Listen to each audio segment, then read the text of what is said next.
Bonjour à tous, aujourd'hui nous allons parler d'une marque qu'on connaît assez peu pour le moment en France qui s'appelle Condor, une marque algérienne qui débarque sur le marché français avec comme porte-étendard ce Condor Allure M3.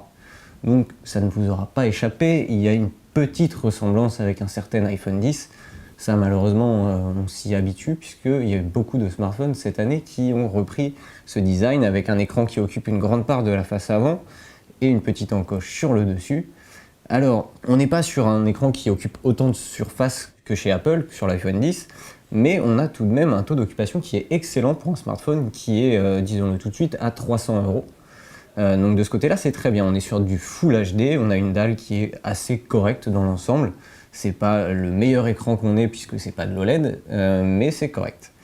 Derrière tout ça, on a une puce Mediatek, on n'en avait pas croisé depuis un moment. Ici, c'est une Helio P60, donc à 8 cœurs, qui offre finalement des performances qui sont tout à fait acceptables pour un smartphone pour le quotidien, on va dire. C'est pas le smartphone le plus puissant du monde, c'est très clair, mais en même temps, on n'attend pas d'un smartphone à 300 € qui soit le plus puissant du monde. Ici, on va pouvoir faire tourner un peu tout et n'importe quoi sans aucun problème. C'est fluide, il y a un petit peu sur le jeu où on va manquer un peu de puissance pour les graphismes des jeux 3D très gourmands, mais il y aura bien que ceux-là qui vont poser problème à ce téléphone. Donc dans l'ensemble, sur ce point, c'est très bien.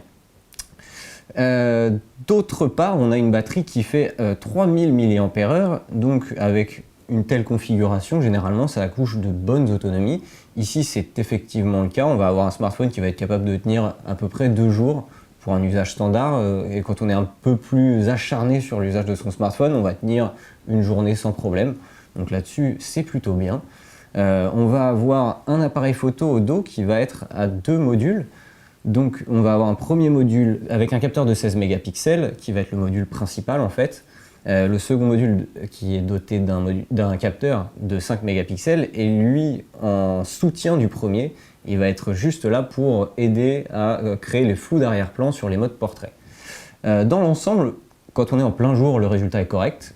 Par contre, dès que la quantité de lumière va baisser, ça va être un petit peu moins bon, forcément. Comme beaucoup de smartphones dans ces gammes de prix, c'est un peu limité sur ce point. Mais dans l'ensemble, en photo, ça tient quand même assez bien la route si on n'est pas trop exigeant. C'est un smartphone qui est assez intéressant puisqu'il ne fait pas beaucoup d'erreurs, si ce n'est une erreur qui est quand même relativement problématique pour tous ceux qui aiment la musique.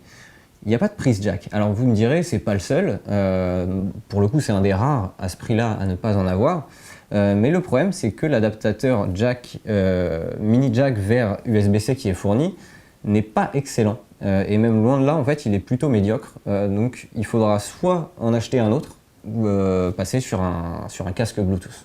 Donc au final, ça aurait pu être une très bonne surprise, ce Condor Allure M3, parce qu'à 300 €, on avait un smartphone qui méritait ses 4 étoiles, s'il n'y avait pas eu ce gros problème en audio, qui lui fait perdre 1 étoile. Au final, ce sera un smartphone 3 étoiles, un bon smartphone 3 étoiles dans l'ensemble. Si on n'est pas trop attaché à la musique, ça peut le faire. Si c'est quelque chose d'assez important pour vous, on vous conseille peut-être de vous orienter plutôt du côté de chez Xiaomi et d'un Redmi Note 5.